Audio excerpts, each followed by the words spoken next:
Okay. And so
stand up and see what's going on underneath.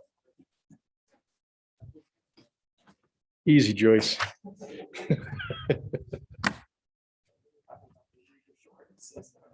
All right, let's get started.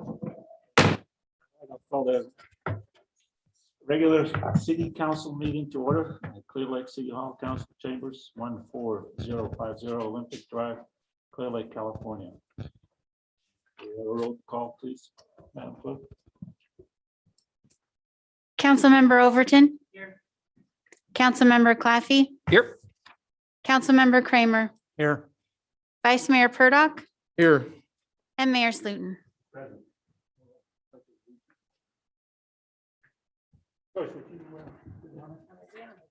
I pledge allegiance to the flag of the United States of America and to the republic for which it stands, one nation, under God, indivisible, with liberty and justice for all.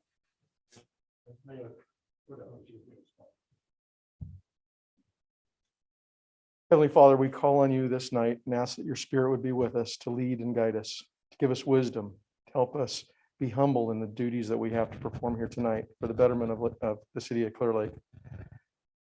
Father, we ask that you would help us to follow our strategic plan to make this city a better, cleaner, safer city. And we do all this and say all this in your son's holy name. Amen. Amen. All right, we have a little bit of change in procedures at this, as you know, starting today. The public may attend the city council meetings in person. However, the council chambers have limited capacity and attendees must adhere to masking and social distancing mandates. You may view the meeting live on the YouTube channel at the City of Clearlake or at Lake County Pick TV Live. And there's a Zoom link in the announcement for this council meeting. All items on the agenda will be open for public comments before final action is taken. Citizens wishing to introduce written material into the record at the public meeting on any item are requested to provide a copy of the written material to the Administrative Service Director, City Clerk, prior to the meeting date, so that the material may be distributed to the City Council prior to the meeting. Speakers must restrict comments to the items as it appeared on the agenda and stay within a 3-minute time limit. The mayor has discretion of limiting the total discussion time for an item. All right. Do we have anybody for the, any changes to the agenda? No changes, Mr. Mayor. Presentation. Make a motion to accept it. Well, thank you. You have a motion? I'll second. Vice Mayor Purdock and a second. All in favor? Aye.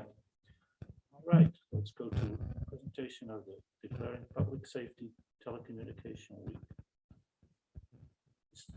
Chief White, would you take this one?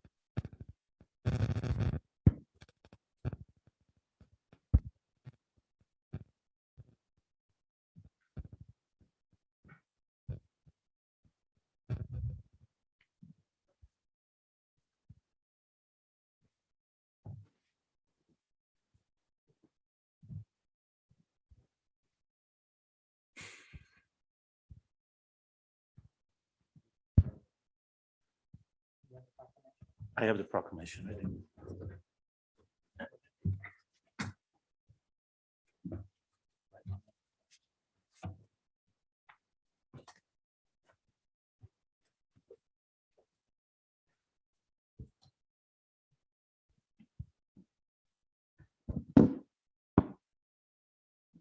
Good evening, Mayor, members of the council, and members of the public.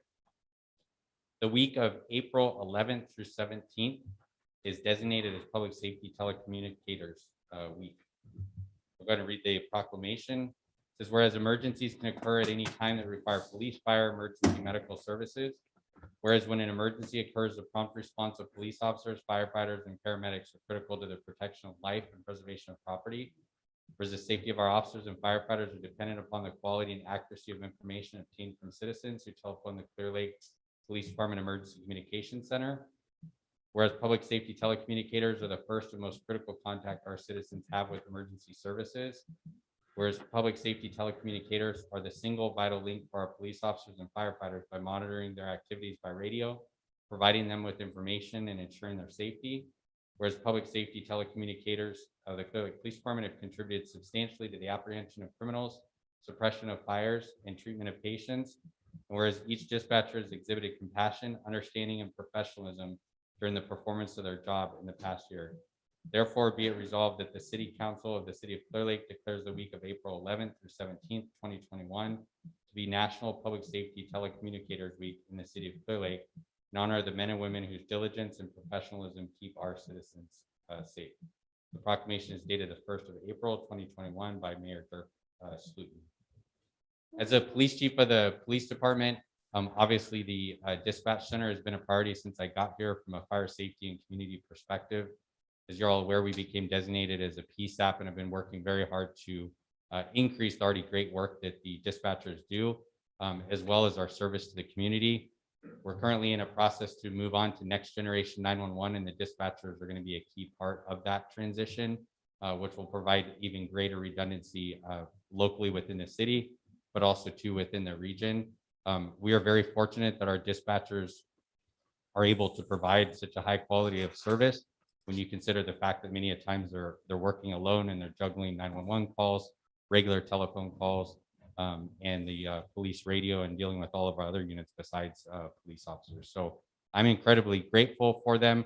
We have one representative here today, Dispatcher Jessica Mendez, will accept the proclamation. And with that, I just am very grateful for the work that they do, and there's an opportunity to celebrate that during the week of April 11th. Thank you. Thank you for your service. Yeah.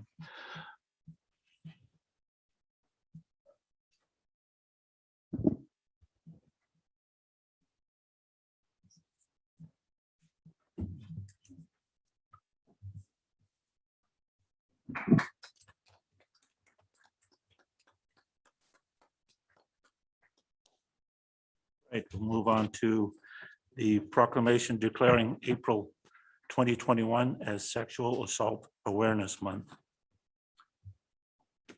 Designating the month of April 2021 as Sexual Assault Awareness Month. Whereas in 2020, Lake County agencies responded to the need of at least 311 sexual assault victims and their significant other and/or family members.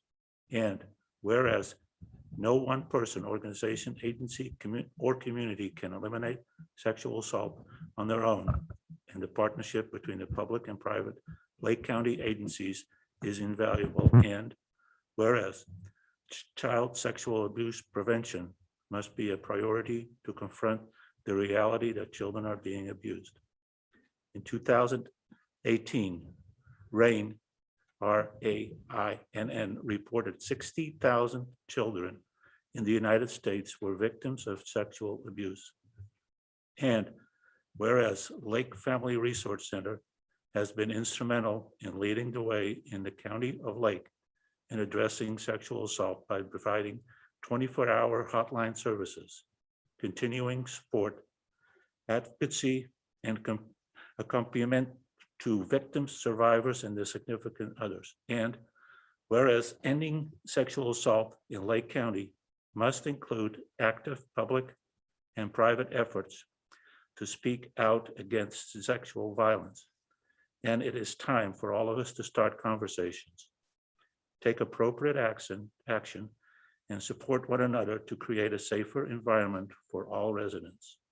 And whereas staff and volunteers of the Lake Family Resource Center Rape Crisis Center work year-round to encourage every person to speak out against sexual violence and to support survivors by providing prevention, education, and survivor empowerment information.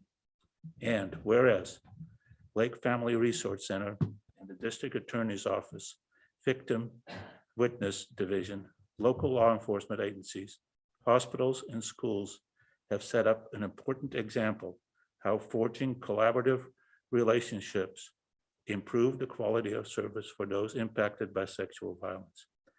Now, therefore, be it proclaimed that the City Council of the City of Clearlake does hereby designate the month of April 2021 as Sexual Assault Awareness Month and April 6th as the Sexual Assault Awareness Day of Action, and urges all local governments, schools, businesses, and community members to participate in the sponsored events this month to increase awareness and public support for creating community free from violence and exploitation. Dated this first day of April 2021, signed by me, Dirk Sloten, as mayor. I do believe that we have somebody on Zoom. Can you hear me? Hello? Yeah, we can hear you barely. Okay. Sorry, I was trying to get my video to work too, but I don't seem to be able to do that. Oh, hold on, Lisa. We have a little technical issue here.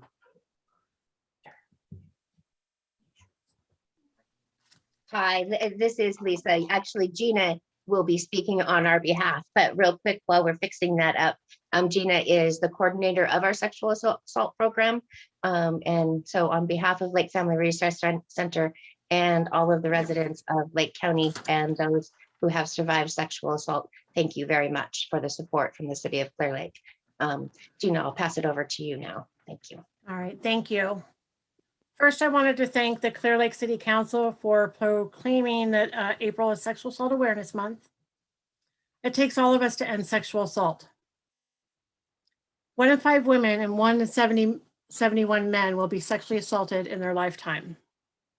So what can you say to someone that's been sexually assaulted? It's not your fault. I'm sorry this happened to you, and I believe you.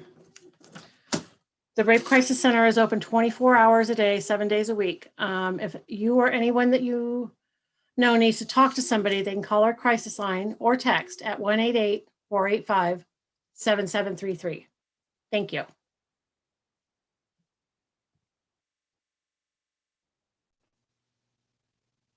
And I believe that that's all. Thank you again very much to the whole city of Clear Lake for the support again, and the Clear Lake Police Department in particular for their always prompt and honest and caring response.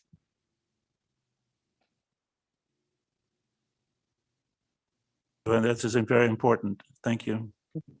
Thank you. We're going to go on to Child Abuse Prevention Month, April 2021. Whereas approximately 3 million children are reported abused and neglected in the United States each year.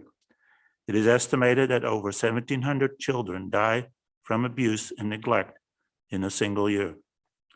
Whereas child abuse prevention is a community problem, all citizens should become more aware of the effects of child abuse and its prevention. And finding solutions depend on involvement of people throughout the community. And whereas effective child abuse prevention programs succeed because of partnerships created among social service agencies, schools, religion, and civic organizations, law enforcement agencies, the business community, and supporting parents in raising their children in safe and nurturing environments. And whereas current local initiative prevent child abuse include building resilience in a countywide collaboration, adverse childhood experiencing, nurturing family programs, differential response, RCS wraparound services, infant massage, motherwise, and protective factors. And whereas events being held for the month of April this year are the Pinwheel Challenge, and the child abuse information is being shared on the media for the month. Other event recognizing April as child abuse prevention will be taking place later in the year. Now, therefore, the City Council of the City of Clear Lake does hereby proclaim April 2021 as Child Abuse Prevention Month in Lake County and calls upon its citizens, community agencies, religious organizations, medical facilities, and businesses to increase their participation in our efforts to prevent child abuse hereby strengthening the community in which we live. Signed by me, Dirk Slotin, Mayor, April 1st, 2021. Do we have anybody that goes on Zoom to accept this? Oh, there we go. Hi, Jamie White's here. Hi. Hi. I just wanted to thank you guys for recognizing April as Child Abuse Prevention Month.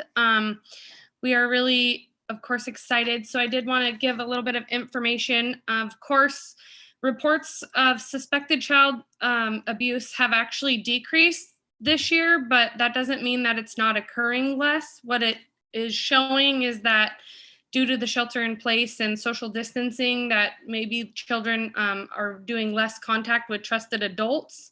So it's still out there, and we still need to be out there watching. And so by preventing child abuse and sharing these sort of proclamations and responsibility within all community members, we can raise awareness and lower the risk. So by doing these proclamations, we super appreciate you guys for supporting that as well. And then we are also going to encourage everybody this year to join in the pinwheel challenge and put up your pinwheel gardens and share that at #resilient Lake County. And then also attend the Child Abuse Prevention Month, which is event, which is taking place on April 24th at Redbud Park. And it will be from 10 to 1, and it's going to be a drive-through event. So I encourage everybody to attend that as well. And if you have information and would like to have a booth, you can contact LCOE, or you can contact me, of course. But you can check out our Lake County Cares for Our Kids Facebook page and find out more information about that. So again, thank you guys very much. Thank you for all the great work. Thank you. We appreciate it for sure. All right. Next item is presentation of an update on the Hope Center. Thank you. We have on Zoom, I presume. She is. I think Pastor Shannon is joining. Hello, are you able to hear me? Yes, we can. Oh, fantastic. And do I have the ability to share my screen? We'll be working on that in a second. Hold on. Should be okay now. All right.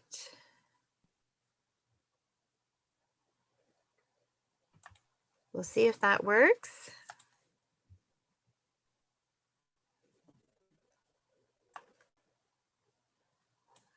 All right. Do you see do you see my slide, Hope Center? Yes. Okay, fantastic. So first, I would like to say thank you for allowing me to come and give an update today. The last time that we spoke about Hope Center before the city of Clearlake, we had not yet welcomed our first participant. Construction was still ongoing, and things are greatly changed since then. So it's my pleasure to update you. I can speak to any of these. I'm here on behalf of Allison, and this is what she intended to speak to you about. A reminder of our vision, our partners, our operations, staffing, our participants, and our funding streams. So I can go over those briefly. I can pause for questions as I walk through this, whatever is most convenient for you. Or I will just carry on and you can stop me where you want me to spend more time.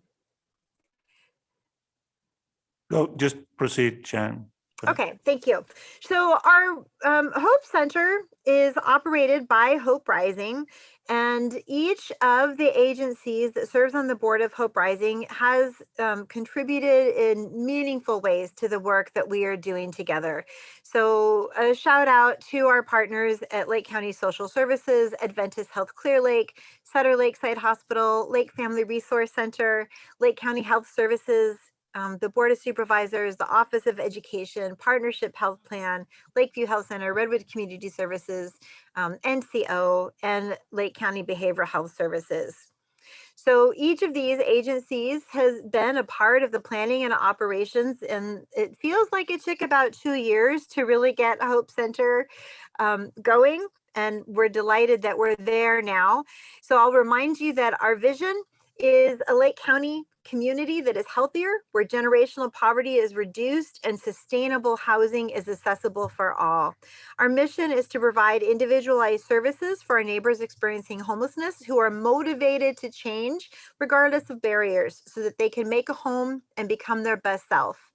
And to the end of sharing the mission, one of the frequent sort of misunderstandings that I've heard people share about Hope Center is that we really are not simply an emergency homeless shelter.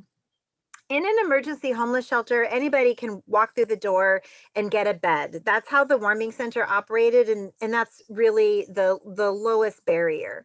What Hope Center has sought to do is to find people who are presently experiencing homelessness, but who really want to change that. And they're willing and able and ready to work on the social determinants to their health and sustainable housing.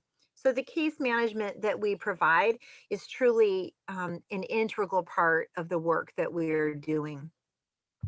The different ways that partners are able to contribute and be part of the daily operations varies according to each one, of course. And we have students, for example, that are at, I think it's actually Yuba College, at Woodland Community College, and they have provided Chromebooks. We have Lake County Behavioral Health, which is important. In a few minutes, I'll talk about the kinds of mental health disorders that our clients are experiencing. And Department of Social Services, Redwood Community Services, Adventist Health, Clearlake has done an amazing job of helping us to provide appointments and get primary care providers. So we're really working across all of these social determinants.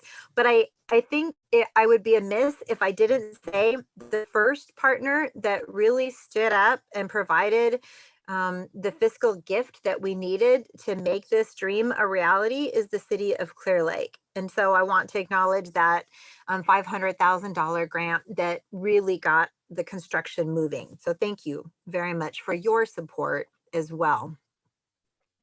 We have a team of 8 staff members, and the Hope Center is staffed 24/7.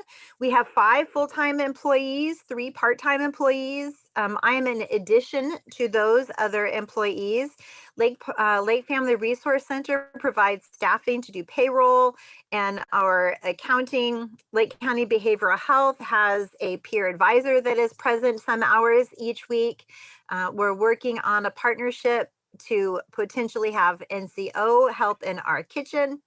And all together, this team has done remarkable work with our participants. So who are our participants? We have, to this point, had 31 people come through Hope Center. And of those, we opened, I guess I should back up and say, we opened to our very first participants on December 2nd, 2020. So as of today, we have been open for 4 months. In the very first day, we were able to welcome 6 participants to come into the program.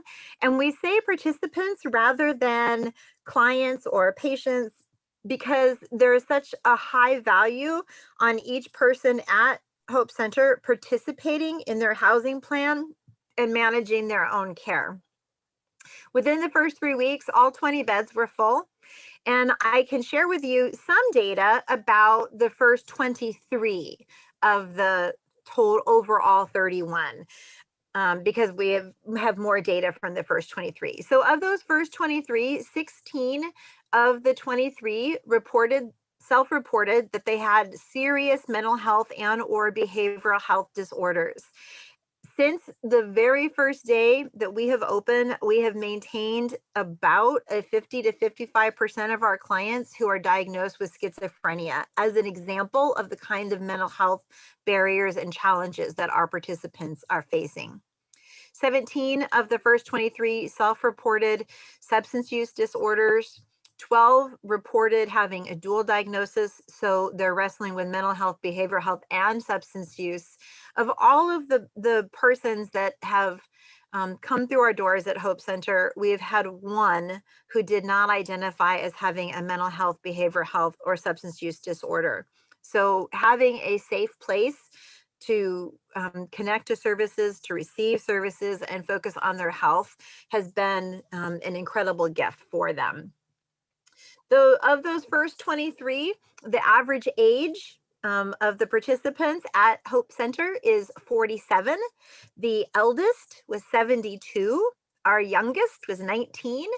Their average length of residency in Lake County is 18 years. The longest time any of them have lived in Lake County is 40 years. 13 of our current participants have family residing somewhere in Lake County, although they are not all connected to those family members. 2 of our current participants are veterans. And so for those clients, we partner also with the VA. Now, if we have 20 beds, and I've said that we have had 31 participants, that means that we've had people already come and go. We have had 12 people that left the program. And among those 12, 2 of them went to residential recovery. They just needed Hope Center to be the springboard to get them into full-time residential treatment. 3 of them decided to return to couch surfing. They really were not ready to work on housing navigation. 2 of them left the county. 3 could not live within the rules and safety protocols that we have in place for COVID. And we have, I don't know if folks want me to talk a little bit about our COVID precautions, but I do have a slide at the end where I can focus more on that if you'd like to hear more. We've had 2 that just left and didn't return. Of the 12 that left the program, all 12 had dual diagnosis, mental health, behavioral health, or substance use disorders. But we don't consider that all of them are some kind of failure, particularly when we look at the 2 that went into full-time residential treatment, the 2 that left the county to reconnect with places where they had better services or support for themselves. And even for the others, recognizing that they're really not ready to work, it opens up the bed for people that are ready to do the work and ready to make the changes that will lead to their sustainable housing. Oh, I guess the next slide is the COVID slide. So some of the COVID precautions, any of the participants and staff at Hope Center who want to be vaccinated have been vaccinated. As we have new people come in, we're partnering with public health so that we can get new people vaccinated as they come in. Everyone remains masked at all times at Hope Center. The only exceptions to that are when they are spatially distanced and eating, and when they're in their own room. There are 15 male beds in the male dorm, and there are 2 people per room. So when they're in their own room, they can be unmasked, but when they're in the common areas, they remain masked. And then there are 5 women in the female dorm area. The entire building doorknobs and surfaces that are commonly touched are sanitized twice a day. And that's one of the reasons that we're finding that what we budgeted, because of course we created our budget before COVID, we're spending significantly more on our cost of PPE and sanitation than we originally anticipated. In addition to the $500,000 from the city of Clearlake, we are trying to diversify our funding streams so that it can be sustainable. To this point, we've had about $15,000 in private donations. That's people just going to the website and saying, I want to support this work. Behavioral health has committed $200,000. From the Lake County COC, that's the Continuum of Care, we received a HAP grant of $110,000, and that is primarily for vouchers to house folks. So as a client becomes ready, they may be working on their own income stream, getting a job, getting Social Security, disability. But even then, it can be hard to do that initial expense. So we are able to provide first and last month rent if that's what's required, or a deposit to help people bridge that most difficult step of getting into housing. There was a lot of press around Hope Rising receiving the Home Key grant, and I read in multiple places in the press that we received 300,000, but we did not. It was 240,000. Partnership Health Plan donated 100,000, and then we have 101,000 that has been in-kind gifts. And again, that is in addition to the 500,000 from the city of Clearlake. That is oh, and I guess the other thing that I wanted to say was just a brief word about our partner or our neighbors. Many of the participants at Hope Center are walking around our area, picking up trash. We had one neighbor who had expressed things to concern, I understand, at a city council meeting, in fact, that there was a problem with the fence. And so she had reached out to Allison, and had Allison been here, she would have read to you the statement that she prepared after Allison met with her. And she said, please use this statement at the council meeting. And she wanted to express my concerns with Hope Center have been taken up. Allison Pinella reached out to me and asked if she could help. Allison has gotten help to finish the 3-foot portion of the fence. There is a small section of fencing that did not look like it was on our property, where the properties didn't align exactly correct. So she continues, Allison has gotten help with finishing that 3-foot that was left open, and Hope Center and the neighborhood is lucky to have her looking out for us. So I think that's a very briefest overview, but I do want to pause and give you an opportunity to ask questions about what is most interesting to you about the update regarding Hope Center. Any questions for Mr. Shannon? Nobody? Not Vice Mayor? Not even? No, I'm pretty up to speed. Thank you. Thank you, Pastor Shannon, for all the great work there, and I'm really happy that the thing is fully occupied and has been fully occupied right from the start. It really showed there's a tremendous need for this, so thank you for doing this. Yeah, thank you for your support. It would have, for many years, as some of you have known me for a long time, you know that I tried to get some kind of program like this going for many years, and without the support of the city of Clearlake, we could still be trying and waiting. But with your support and help, we're here and we're doing the work. So thank you. Thank you. Okay, we'll move on to public comment. This is the time for any member of the public to address the city council on any matter not on the agenda that is within the subject matter jurisdiction of the city. The Brown Act, with limited exceptions, does not allow council or staff to discuss issues brought before under public comment. The council cannot take action on non-agenda items. Concerns may be referred to staff or placed on the next available agenda. Please note that comments from the public will also be taken on each agenda item. Comments shall be limited to 3 minutes. Do we have any public comment at this point? If not, we did receive an email from Barbara Kreiswitz. Do you want to read that, Madam Clerk, or do you want me to read it? Yes, Mr. Mayor, I can read this statement. We did receive a public comment emailed from Barbara Kreiswitz.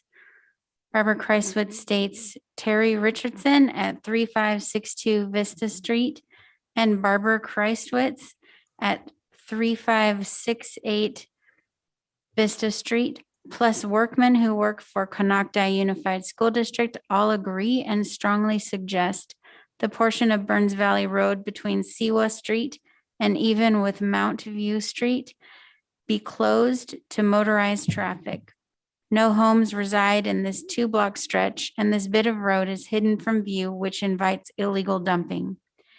At one time, this area was blocked off, and during that time, there was virtually no illegal dumping.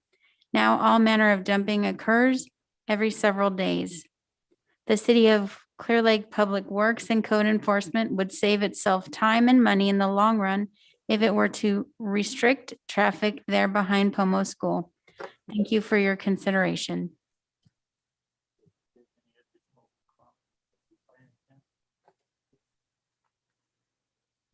I do not see any hands raised in the Zoom, and I did not receive any further emailed comments.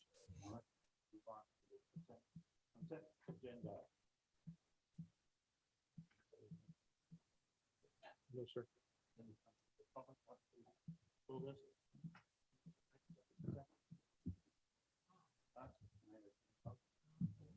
Mr. Mayor, I move that we accept the consent agenda as presented. Second. Second by, we have a motion by Councilman Kramer and a second by Vice Mayor Murdoch. All in favor? Aye. All right, we'll move on to new business item number 13, consideration of awards. Construction contract for Austin Park Bus Stop renovation and promenade improvement project. Alan, city manager, who's going to present this item? Mr. Goodman is going to present this item. Thank you, Mr. Mayor, council members. So this item was first bid in January, put out to bid in January. We received on January 26th, we closed that bid. We received 6 different bids. Only one of them was acceptable because the other 5 were all missing documents that had to be included in the bid package. And so based on that, we determined that we needed to rebid so that we could have competitive bids to look at. We rebid that, we sent the package back out with a couple of modifications on February 23rd, and that closed on March 18th. The low bid at that time came in from Granite Construction for $552,660,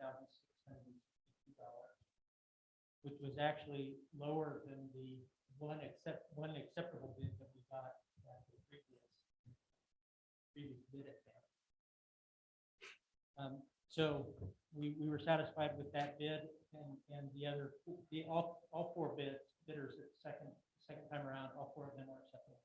So we did actually have competitive bids. The 2 lowest bids were actually quite close, only $4,000 separate.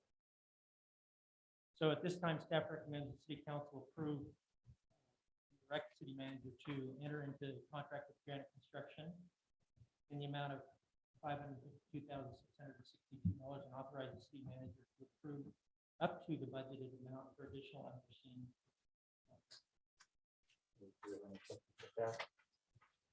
If I could just add one thing, Mr. Mayor, I'm sure you can see it in the staff report. We just want to point out the bus stop portion of the project has been separated out, and that is all being paid by the Lake Transit Authority. And then the remainder of the project, we just wanted to combine the project to try to get better bids rather than 2 small projects.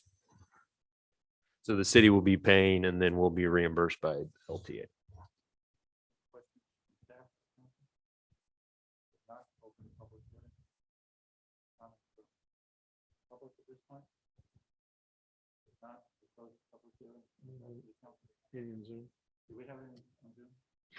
There are no hands raised on the Zoom, and I have not received any emailed comments, Mr. Mayor.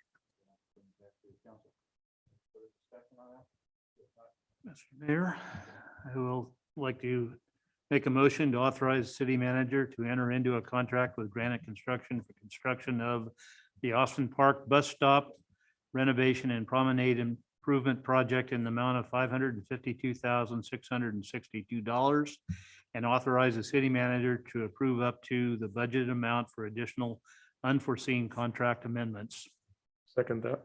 Okay, we have a motion by Councilman Kramer and a second by Vice Mayor Murdoch. All in favor? Aye. Aye. Okay, we'll move on to the last item on the agenda, which is Consider a resolution 2021-18, a resolution of the city of Clear Lake approving responsibilities and guidelines for members of the Measure V Citizens Oversight Committee. Is the city manager who will present this item? I think Mr. Goodman's going to present this one as well. Mr. Mayor, council members. So this ordinance number 189-2016 established the Measure B, and in paragraph 3-7.14, a citizens oversight committee was also established. The Citizens Oversight Committee is to meet annually to review expenditures and appropriations of the tax revenues to ensure that all such revenues are spent or appropriated for the purposes and uses set forth in the expenditure plan. The committee shall receive the assistance of city staff and shall undertake such additional duties that the council may designate. At the council meeting of March 4th, 2021, the council discussed the issue of additional duties for the committee members. Following the discussion, council voted 4-1 against expanding the role of the committee. For future clarity for the committee and the public, staff recommended adopting a resolution that provides some outline to the committee's responsibility as directed by the council on March 4th. I don't want to read through the whole resolution, and we have attached for your review number of pages that show the entire ordinance and the list of expenditures that are allowed with Measure V funds. At this time, we recommend the adoption of resolution number 2020-18. Do we have any questions from staff? No, sir. See any? Okay, we open it to the public. Any public comments on this item? We have anything on Zoom? Any other? Mr. Mayor, there are no hands raised on the Zoom, and I've not received any emailed comments on this item. Anybody from the public in attendance that wants to make a comment on this item?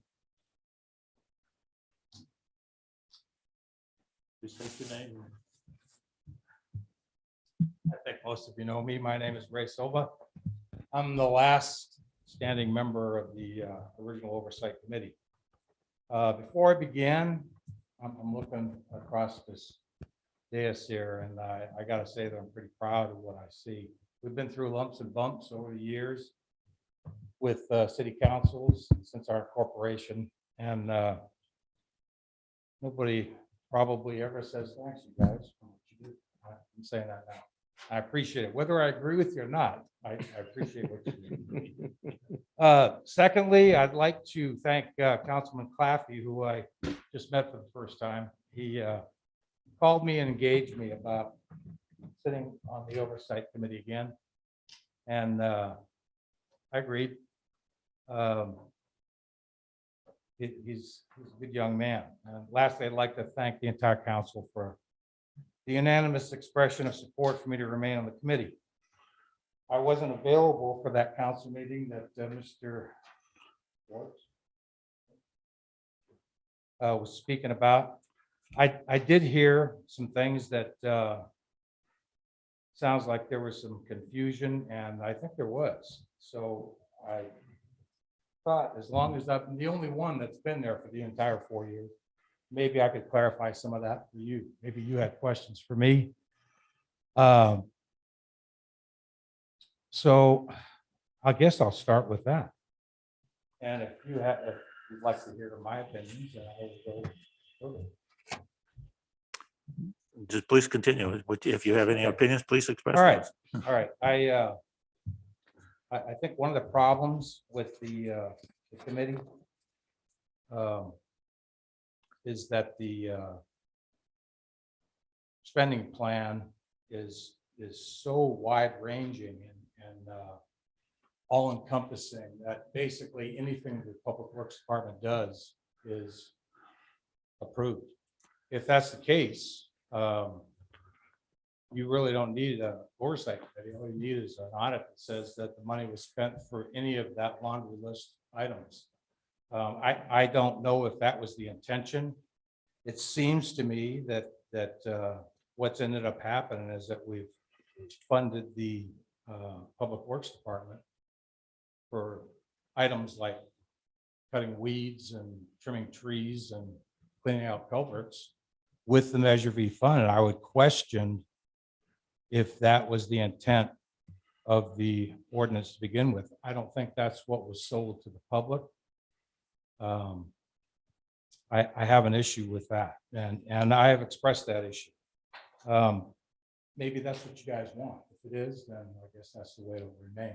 And you're going to talk about that later on. There hasn't been a designated chairperson in attendance for more than 2 years. You've addressed that issue because you've appointed new people, and including my reappointment. The other issues that I would have is that the information that's provided to the committee hasn't been thorough or comprehensive. I would challenge the council to look at the pre-meeting information provided to the committee to see what you think the last meeting. I made requests for additional pre-meeting information and it wasn't forthcoming. So I guess if you want an analysis of what oversight to me implies keeping an eye on, and not just appropriate spending, but also prudent spending is my opinion. That's what I've tried to do as a member of the committee. Maybe that's not what you want. If what you want is to keep the expenditure plan the way it is, there'll be very quick meetings because I don't think there's anything improper going on. I think that nobody's buying Corvettes or, in fact, I've joked about that. I think that the money has been spent either on employees doing public works functions or on contract work. My own opinion on the ordinance has been from the beginning that the lion's share of the money should be spent on contract work. That's where the rubber meets the road. And I understand that we have to do some grading in the avenues. So there's going to be payroll and there's going to be men unless you contract that out. But these are all issues that could be covered by the committee if it is what the council wants. If it's just to say, are you spending the money according to that laundry list, it'll be a very quick meeting. It'll just be yes, and we're done. Because otherwise, how would we even know if something improper was being done? We're not going to know that information. We're not going to get it. So those are my thoughts. I don't know. Maybe that's the way you guys want it. That's the way you want it. Then that's the way it will remain. Is there anything you'd like to ask me? I think anybody from the council? Not at this point. We always appreciate input from anybody. So we really, Sorry, I can't. we really appreciate your input. Then it's always important that we hear from people that are actually on that committee. So Yeah, we appreciate that. Yeah, I think that I've always thought that local government is the best government because I know most of you personally. Just met this gentleman, but and that's a nice thing. I know my wife sits on a similar governing body, and she sometimes it can seem like a thankless job. I know, you make decisions and somebody's going to be unhappy with it, and you'll get criticized, and there'll be problems. But I appreciate what you're doing, and I'm actually proud of the city council. I think we have a good, serious group of people that want to do the right thing. And I think it's a golden opportunity for you, considering that the measure failed twice. And then when it did pass the last time, it passed by just a razor's edge. I think that it's a golden opportunity to be as transparent and accountable as possible and let people know what you're doing. Because I get those questions, believe it or not. I don't know if you do, but people say, geez, you sure hired a lot of crew down in public works here. What's going on? My answer has been, well, how much are they spending? My answer has been, well, they're grading the avenues and they're doing other things. So yeah, we need crew. I think it's an opportunity for you guys to be as transparent as possible. Let people know that you're doing what needs to be done. And you can do that through the oversight committee. You can do that. Anyways, I think you get the idea. So again, thank you for your service. Thank you, Mr. Silva. All right. Ray, We have some, Mr. Ray? Silva, Ray? we have a couple of questions from the councilman. Sorry, I do. Go ahead. Joyce Overton, Councilwoman Overton, please. So when you're saying you don't feel like you're getting the information that you want or enough of what it, like wages, are you looking to see the breakdown of the wages of the public works on what they spent out of Measure V?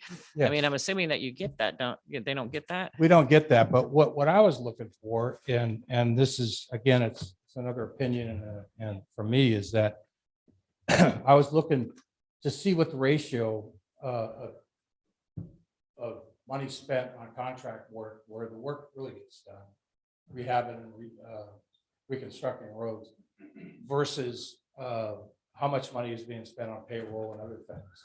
I really haven't got an accurate picture of that. In the last meeting, I requested that information. I didn't get it. I don't know why. I think possibly that maybe those requests should come through the meeting or through the committee, or perhaps you guys should change the verbiage that where it says that the committee will get the cooperation from staff. Maybe it should be reworded to individual members. We'll see the cooperation of staff for information. That's one idea.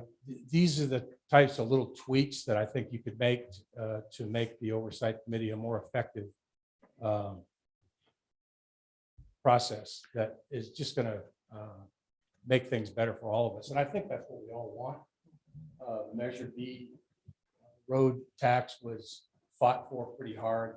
And I think that what we all want is good streets. What we want is to be able to not break an axle driving through town. So that in my opinion, that involves oversight.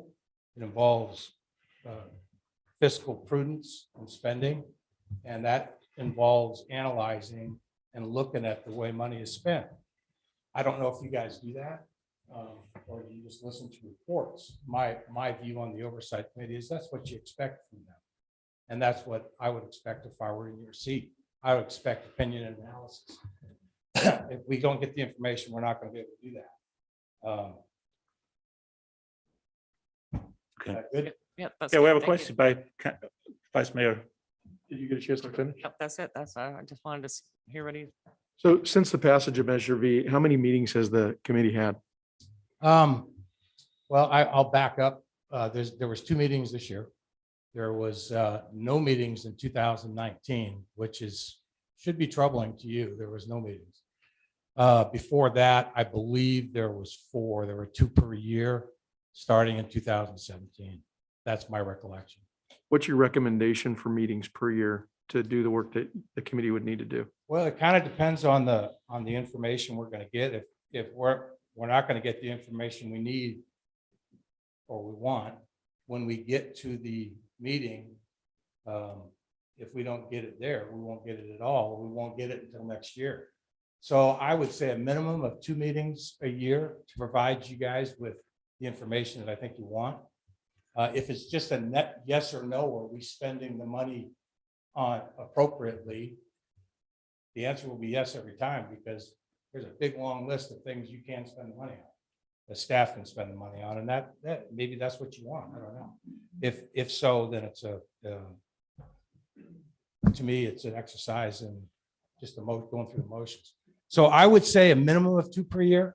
If you really wanted us to dig into some of the analysis, for example, one of the questions I asked as a longtime contractor in the business, I asked for an analysis, how much is it costing per mile to grade the roads across the highway? And where I was going with that is that what would it cost to contract that out? Again, back to the fiscal prudence. We could do that analysis if we had that information. maybe it isn't even worth doing. Maybe that's what staff figured. Maybe you guys don't want to know. To me, that's something I'd want to know. How much is it costing per mile or per block to grade these roads? Maybe get local contractors involved, maybe not. I don't know, but those are the types of things that, the way my mind works, that's what I want to look into as I go along through the process. I would say a minimum of 2 per year. And if you really want us to dig in and provide you with a good report, which we haven't done, by the way, there hasn't been reports produced. And I think part of the reason is different members were kind of taking the committee in different directions, because the scope of and the description of our duty is just so broad that it's kind of hard to focus. One guy was really hard on the intent of the ordinance, which didn't involve a lot of money on wages. I tended to lean in that direction, and maybe a recommendation to council would have been, is there a better way to do this so that we can put more money on the roads? That was kind of my thought. But again, that takes analysis, takes a little bit of work, which I'm willing to do and I'm capable of. Maybe the committee doesn't want to take that on. And maybe all of this needs to go to the committee in the next meeting and come to a consensus and give you a report that way. It's your pleasure.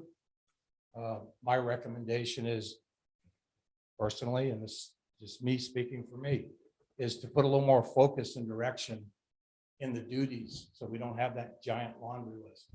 Maybe look for a particular ratio of how much we do in contract spending, how much are we doing on wages. Maybe 80% contract spending, 20% on wages. The rest of the funding for the Public Works Department should come from elsewhere. That would be the type of thing that I would like to see. Maybe you guys want to do that. I think it's worth a discussion. I think it's worth possibly even a joint meeting with the Oversight Committee and the council so that we could talk about all this. But again, we're there at your pleasure.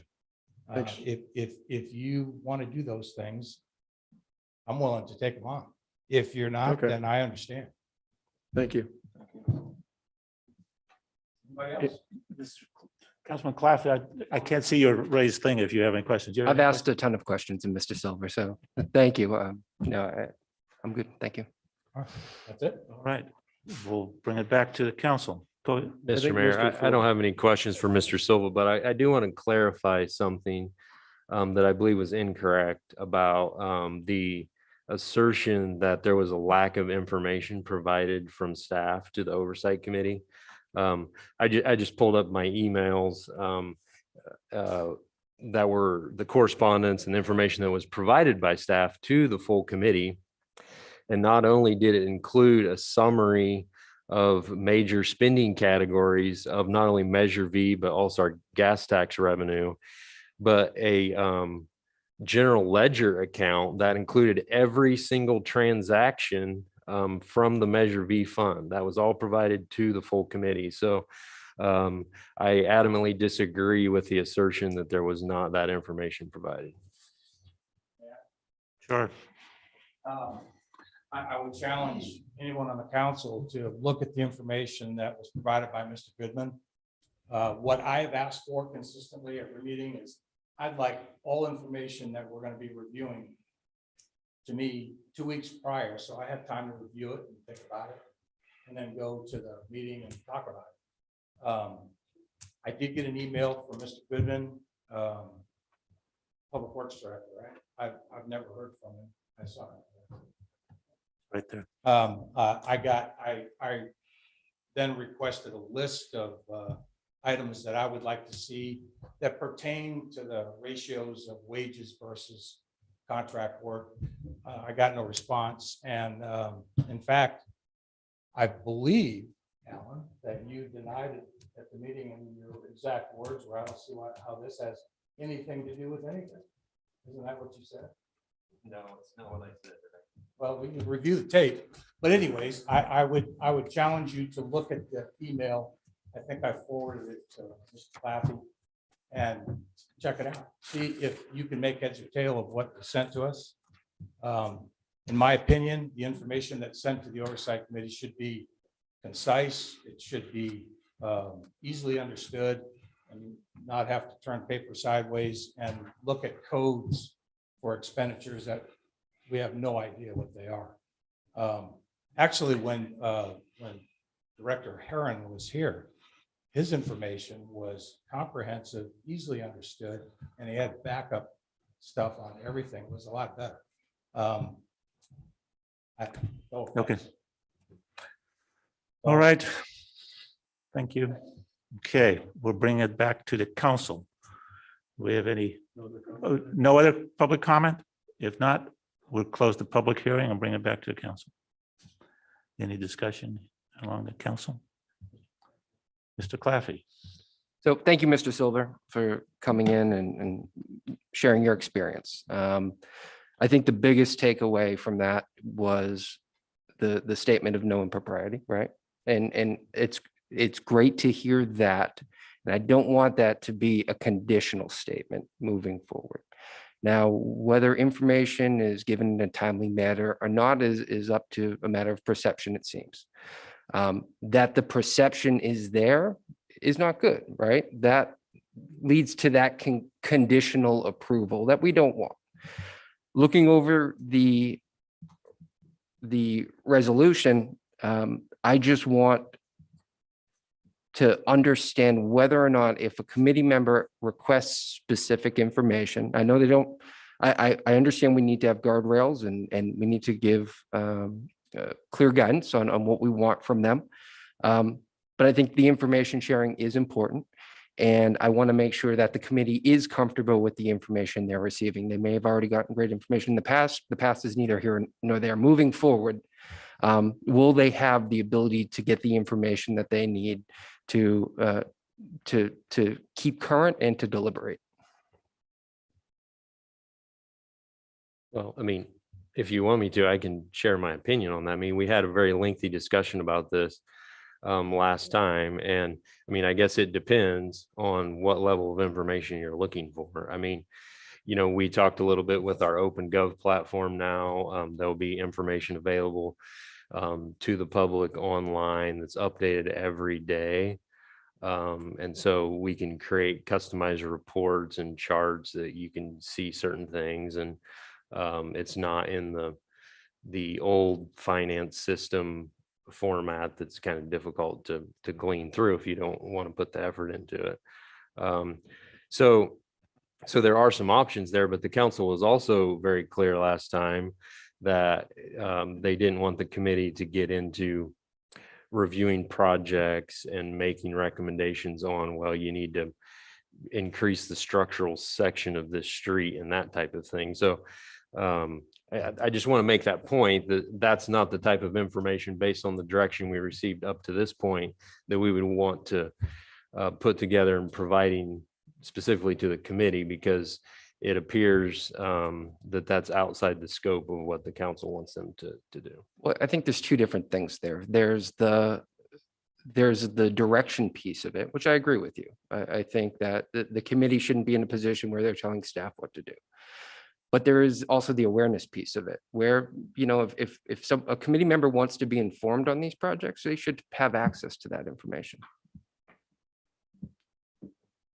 Councilman Clayman. Yes, thank you, Mr. Mayor. Yes, at the last meeting, we heard from two of the other Measure V Oversight Committee members. And by the way, thank you, Mr. Silva, for your comments. I do agree with getting information a couple of weeks ahead of time so you can read over what you're going to be reviewing in your committee meeting. But the other two members that spoke up at the last meeting were both adamant about they didn't want to, I think, as one stated, get down in the weeds. And that's where I think from conversations we've had in the past that you tend to want to do.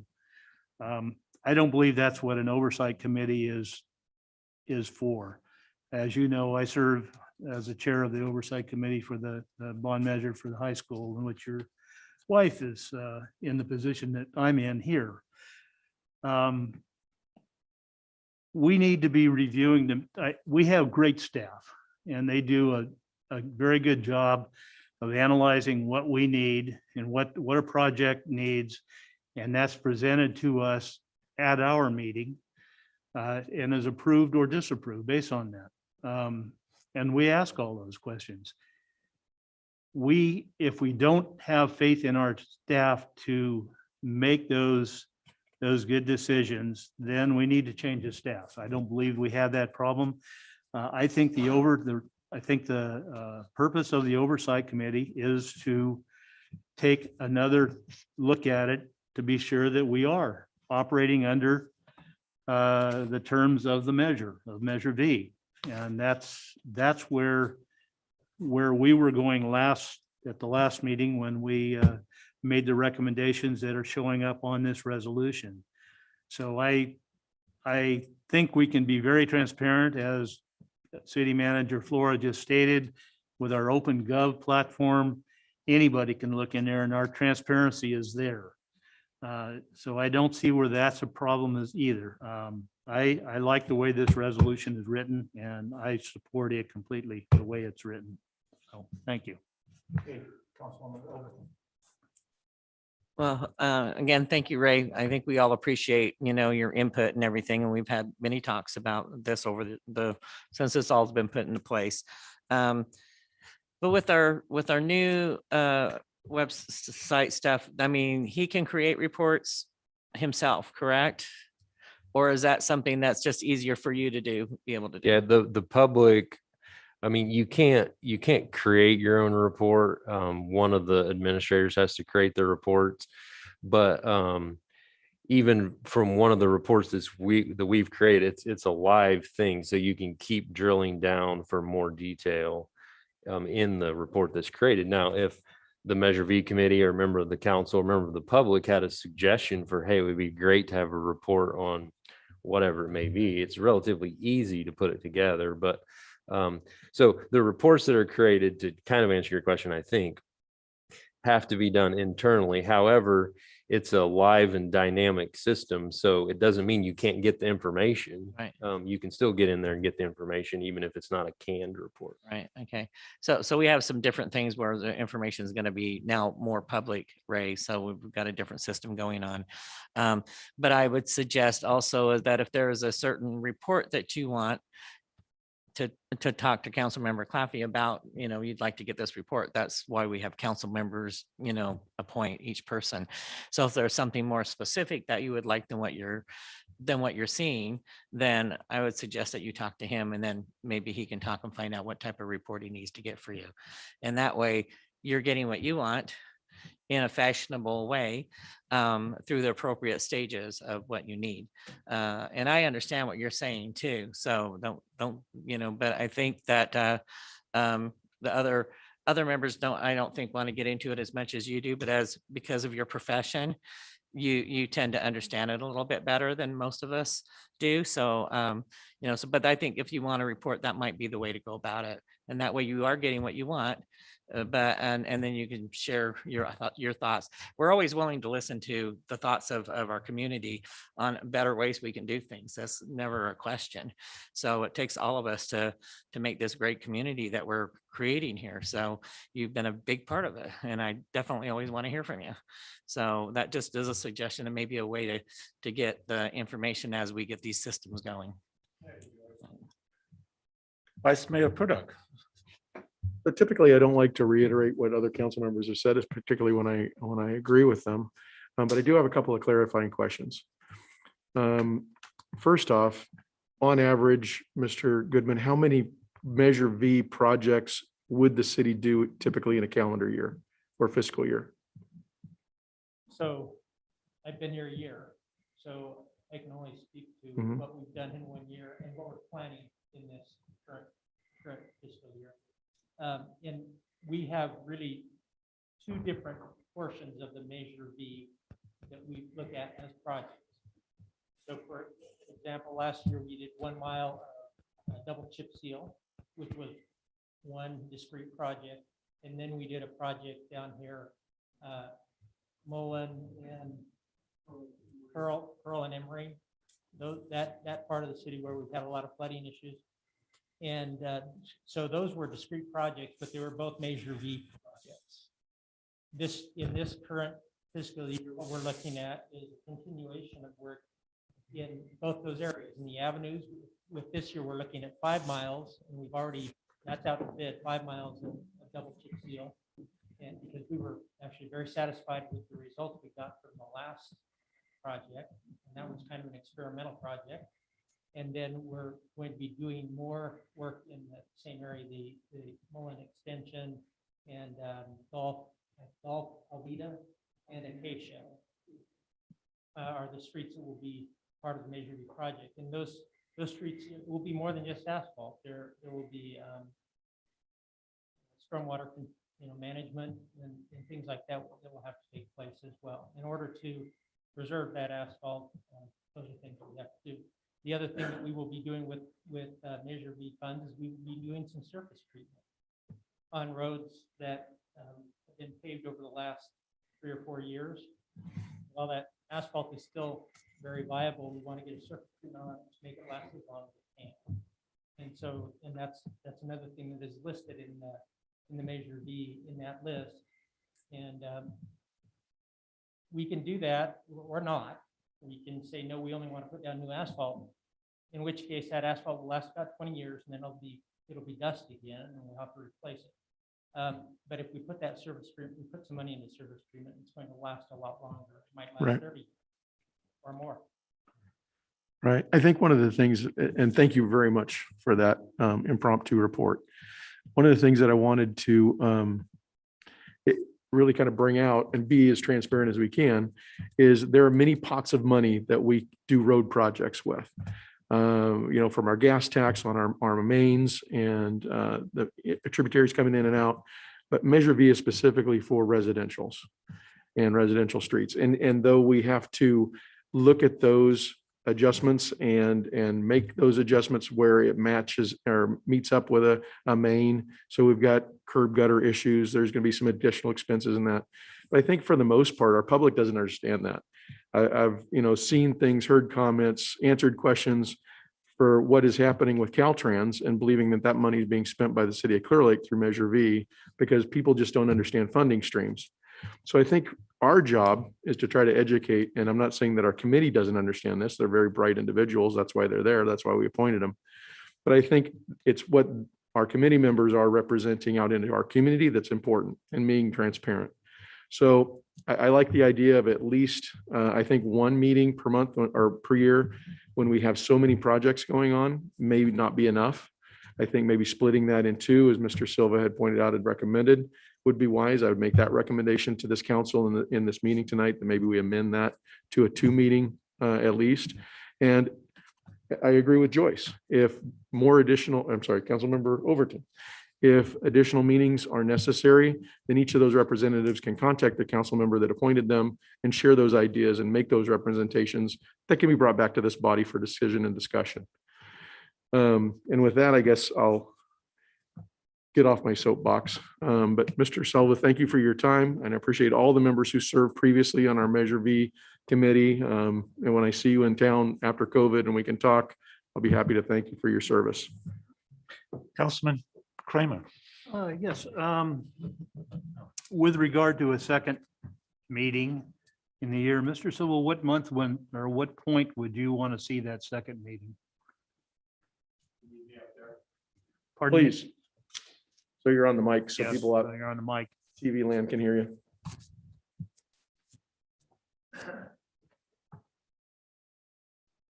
I go back a long ways. I can tell you that after the meeting where we were appointed, we actually discussed that. I don't know if Councilman Furdock remembers, but I said, how many meetings a year? Is this going to be like a 6-month report or a quarterly report? And I think the discussion was around quarterly reports. Now that may be a little bit much. And it really depends on the kind of information we get. If the question that the council is asking is, are they spending the money according to this giant list of possible public works expenditures? The answer is going to be yes, unless Alan brings me some information that shows that they bought some crab or lobster or something. I don't know what it would be. But if there was something improper, how would we ever get it? I don't know. But I guess the answer to your question is that depends on what's going on.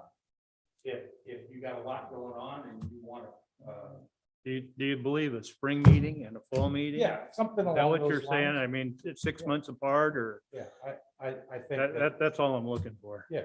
All right, well, I guess then you got your answer. If I may just interject, that's a very good point, Councilman Kramer. 'Cause I'm thinking if we could see something prior to the season, as the jobs are being bid and the committee then knows what's going to be coming to them in fall to review. I think it'd give you a bigger picture and a better idea of what you're going to be reviewing. Yeah. Okay. As far as, I heard that last meeting when you were talking about me. Basketball. The committee has never made any recommendations getting in the weeds. Yeah, I think it was you, but the committee has never made directed staff. And I've had conversations with staff, actually questions from staff. I've watched your crew raiding across the highway, nice guys, and I've actually had a couple of questions from them, and I always answer questions, but I've never directed anyone. And I know that's not the thing to do, and I'm not going to do that. So. Oh, All right. Councilman Claffey had some additional? No? Councilman Elwood. Okay, because we were talking about this one meeting, and the reason why it came up to be one meeting, because in October is when everything ends.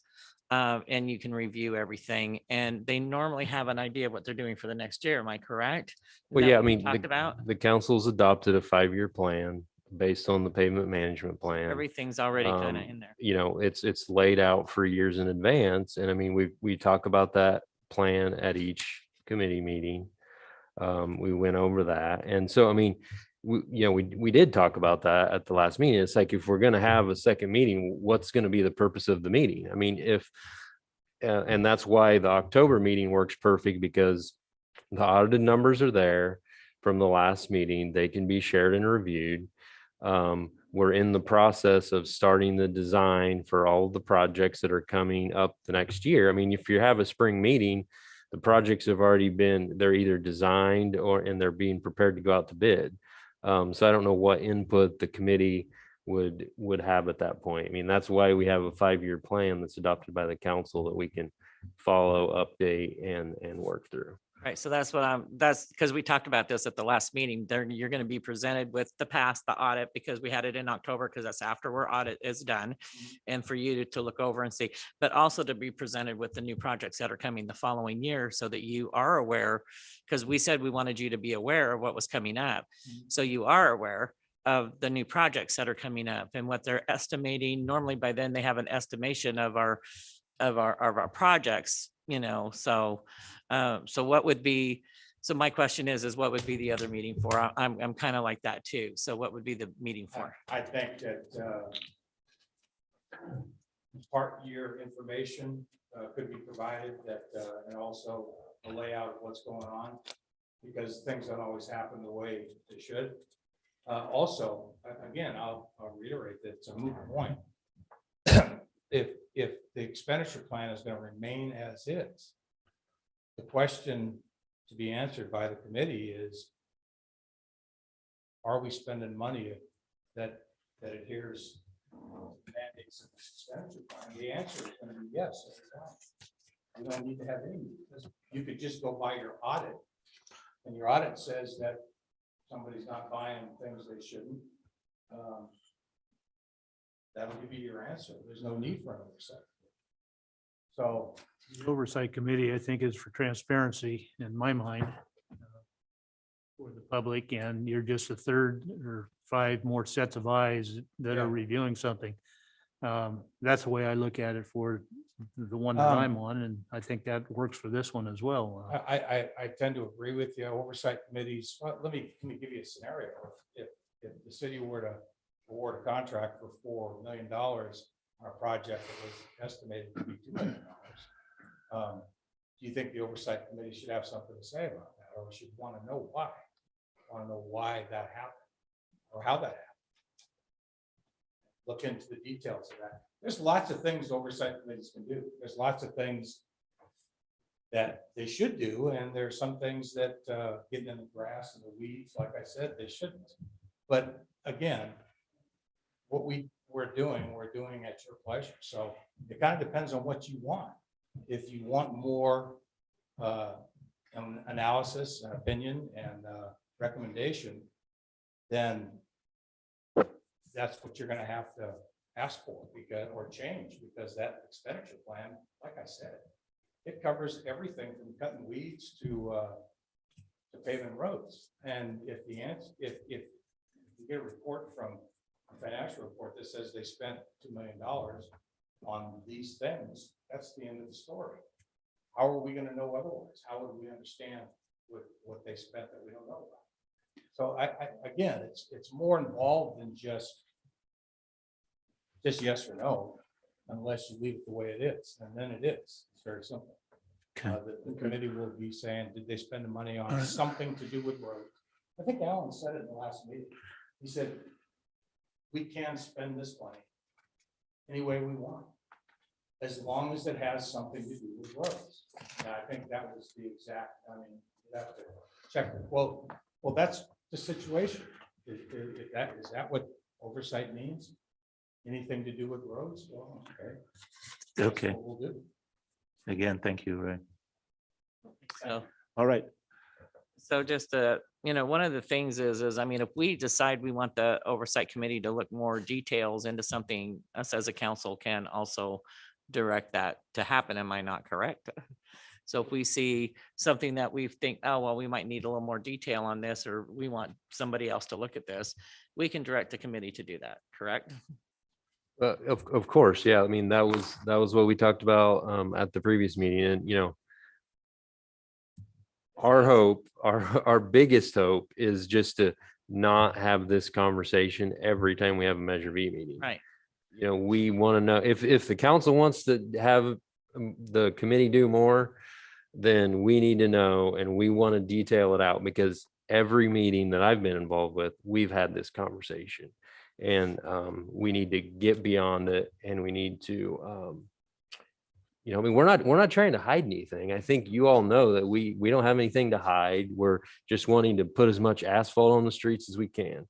You guys know that that's our intent, and we want to be transparent, and it is frustrating that not everyone believes that we are, and we want to fix that, but we want clarity on what the council wants from the committee so that we can provide it and get on with our work. So can I have the last word, or Mr. Kramer, Councilman Kramer? I've Go for it. just very, very quickly again.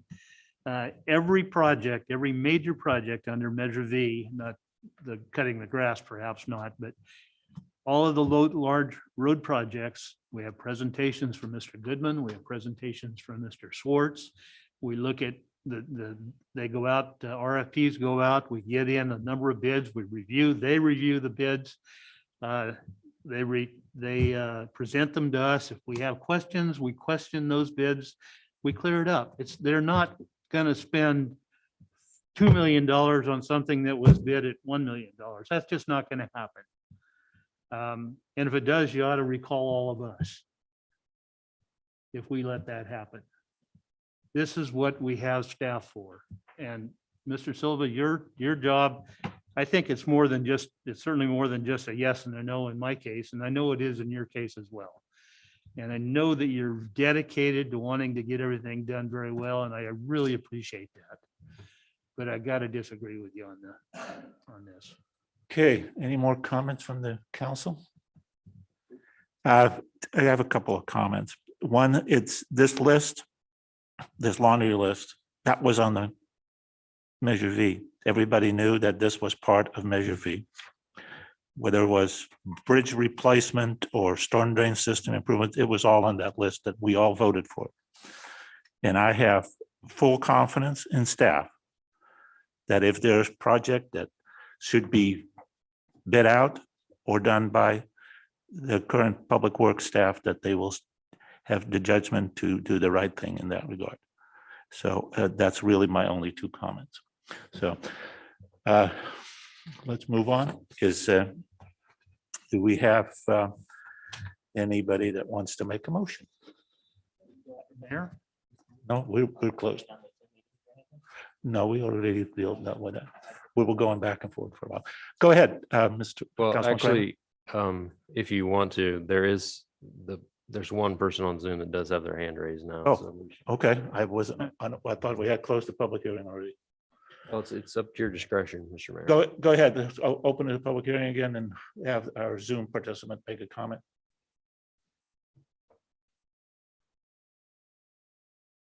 Go ahead, Cheryl.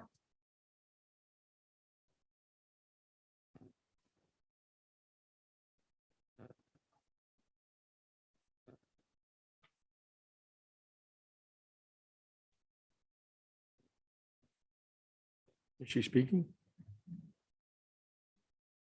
She's on mute. Sorry, can you hear me now? Yes, we can. I'm sorry. At the last meeting on this discussion, we agreed to have a second meeting, and that was to ensure that new people coming in had all the documents to understand what their positions were and to be receiving a copy of what projects were underway. So that was to help educate all of us on our roles and responsibilities on this committee. And we thought that was very well done. And I do believe that that training is underway for all new people coming on. I would hope that us older committee members would also be invited. But I just wanted to share with you that the second meeting that you guys also agreed to was a training session. So that would help to facilitate and guide the new committee and the whole committee as to what we should be doing. Thank you. Thank you for your comment. All right, we'll close the public hearing again. And do we have any more discussion? If not, I entertain a motion. Mr. Mayor, I'd like to make a motion to approve resolution number 2021-18 and read by title only, a resolution of the City Council of the City of Clear Lake affirming the duties of the Measure V Citizen Oversight Committee members. Okay, we have a motion by Councilman Kramer. Is there a second? Second. A second by Vice Mayor Purdock. Okay. One question. Go ahead, Council. Is that a possibility to have an extra meeting this year for the new people that are coming on to give them the breakdown of this here without making it into this resolution? Well, yeah, I mean, So that they kind of know ahead of time. before I think October. as I recall, what we talked about was kind of doing like a little orientation type thing like we do with the new planning commissioner or a new city council member. So so we you will can do do something like that. I think the way we normally do it would be to do that individually, or if it works, we could have a couple of them together or something like that. But yeah, we can do that. Yeah. 'Cause I really think that's something that way they're aware ahead of the meeting. Okay, I want a roll call vote, Madam Clerk. Right. Councilmember Kramer, Aye. Councilmember Claffey, Aye. Councilmember Overton, Vice Mayor Purdock, Aye. and Mayor Slutin. Aye, motion passed. Okay, let's move on to the last part of our agenda before we go into the session. We are to city managers report. Yeah, so along the roads theme, I had just a couple of updates, but there's some funding that we were approved for that I've been failing to mention to you that was approved by the California Transportation Commission. This was something that the council had asked for a number of years ago. Well, actually, almost immediately after we finished construction on the Dam Road Extension project, about more pedestrian improvements in that area. And so staff put together a project at that intersection there at South Center Drive and up along Dam Road Extension, and CTC approved all just under $1 million for a project there. So I'm not 100% sure on the project timing on that, but that's exciting to get that funding for us.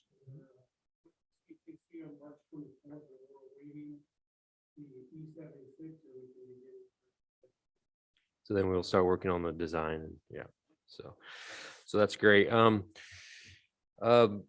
We did receive word, I guess maybe it's been 2 weeks ago now, that the city was given an allocation of just over $13.7 million as part of the 2017 disaster recovery CDBG funds. And we applied for those funds for primarily two projects. One is Lakeshore Drive, San Joaquin, here from City Hall all the way out to the city boundaries, and most of the public streets off of that area within the Sulphur Fire area. And then in addition, Arrowhead and Burns Valley Road. And so both of those projects were fully funded with what we requested, which is phenomenal. The design for Lakeshore and San Joaquin is complete. We're waiting on a final review of the bid documents by HCD, which I'm really expecting we're probably going to get there okay tomorrow. And then as soon as that happens, it'll be immediately sent out for bid. And so very excited about that. Our goal had been to get that out to bid in March, and so we pretty much made it. HCD staff has been great in working through that with us. So as soon as we get that, we will be putting together, we have a draft press release. We want to get some information about that project and that funding out to the community, and particularly the residents out in that area who've been, asking for a project like this for a number of years. So we're hoping early next week to get that information out. So wanted you all make sure you're aware of that. And then the final thing is we just sent out a press release earlier today on this. Hopefully y'all had a chance to look at it, but this is related to the RM Clearlake owned property that was leased by the city, the 31 acres by Tractor Supply and Walmart. As the council is aware, there's a number of pieces that we've been working on putting into action. This week, Public Works and code enforcement staff have been cleaning debris and trash off of the property. I believe most of that work is pretty much complete. Starting on Tuesday of next week, CAL FIRE is going to bring some equipment in to the property, and they're going to be spending 4 days on the property doing fire mitigation work. So it's exciting to finally see that happen and put that together. CAL FIRE being a great partner with us on that. And then because of the nature of the sort of grinding that's involved on the vegetation, we will be closing Dam Road south of Jack in the Box and down pretty much to the intersection there at Lake Street while CAL FIRE is working kind of within 100 foot of the roadway. And so that was in the press release. We'll be sending Nixle out to the community as well on Monday to remind them of that. And we'll be supporting CAL FIRE in those efforts. They're going to be doing training, and we'll see how far they get over those 4 days.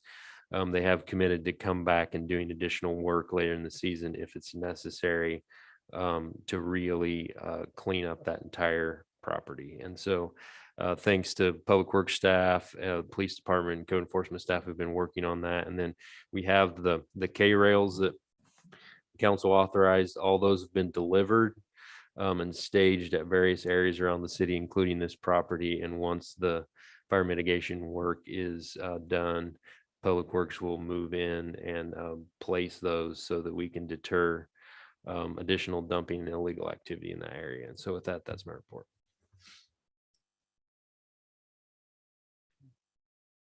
Councilman Kramer, you have any to report on? Last week, well, I'm going to start off with the one that kind of ties in with City Manager Flores. We've been meeting, I think I've probably mentioned this before, been meeting with BLM and CAL FIRE.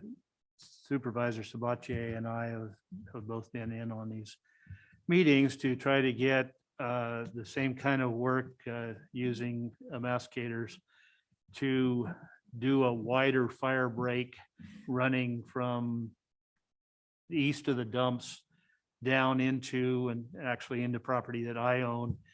And then we, or my family and I, are going to do actually additional fire mitigation, vegetation mitigation work to extend that line to get down, not quite to where the 33 acres that we're talking about, but we're pushing really hard to improve the vegetation removal to protect the city on the east side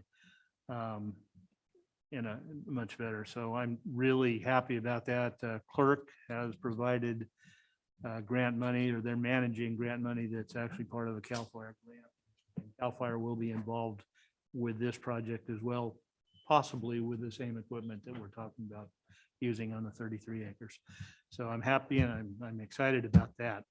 Last week I attended CalCog Zoom conference. Mr. Leonard was unable to come, so I was the victim. Unfortunately, the format or the program they used was not had some technical difficulties, so wasn't able to get the Monday afternoon conference part of it. But in the morning, they talked about projects that they're working actually with Southern Cal Ed to provide electric plug-ins for electric vehicles and the push for electric vehicles. And obviously we're headed that way by 2035. And it's something that I think that PG&E also might have available and might be something that would be worthwhile for us to look into with them. And then I had a second conference, Zoom conference later in the week with an old organization that I belong to, American Society of Farm Managers and Rural Appraisers. And one of the sessions of that was with our lobbyist. And he really had some informative information, but in it, he had a list of about 50 of the couple thousand, 50 of the most important of the couple thousand Assembly bills and Senate bills that are going through the state Assembly and the state Senate.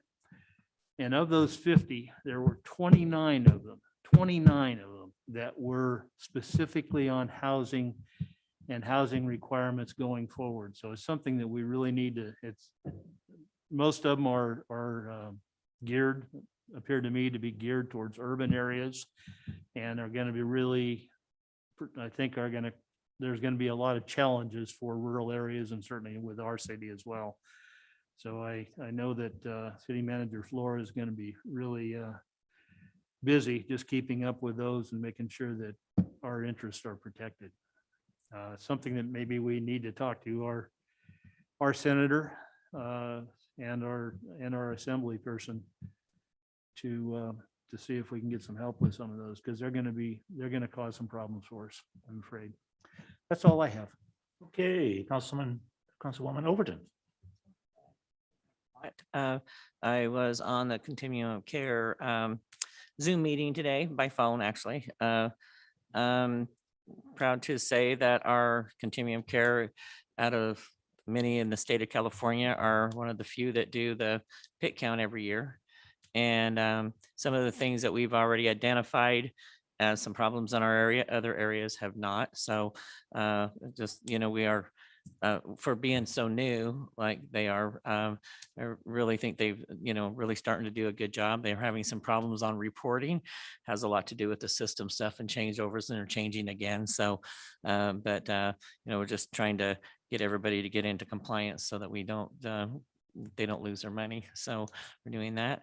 And the only other thing I have is I'm questioning, since we are getting into fire season, are we having any plans to have any help with, like, they're on 13th Avenue in that back part over there where was fires before?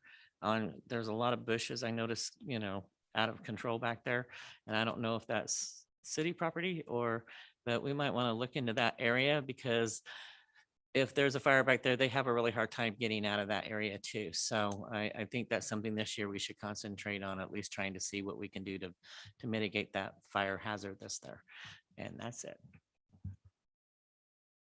Councilman Claffey, anything to report on?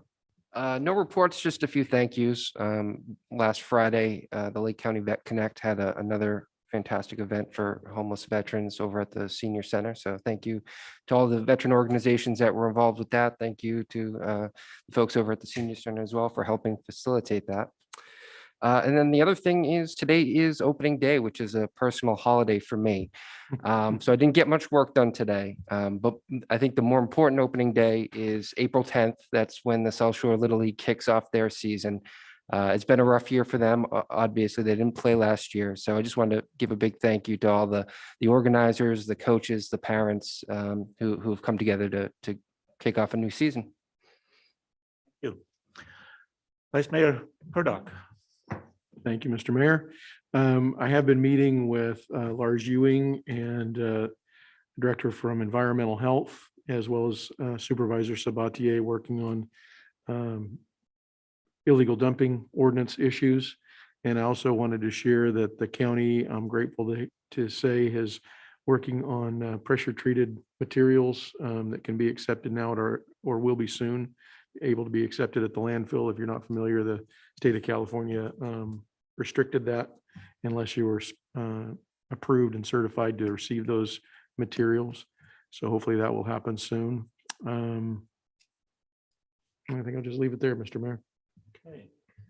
I have really only actually two things to comment on. The Rotary project of the exercise equipment here in Austin Park is slowly moving forward. We have the contract to pour the pad. And so by the end of April, that pad will be there, and then hopefully bunch of Rotarians will install the equipment. And there are 3 of those pieces are going to go to the senior center. So it's all good. Also, I attended our retail strategy partners, the web seminar on the American Rescue Plan on where we can and can't spend our money on it. And that was I believe the city is going to get 2.8 million on that. So that's it. Okay. Any future agenda items that this council wants to put forward? If not, close the hearing. Thank you. Close the session. So close session. Yeah, we're going into closed session. We'll take a 5-minute break.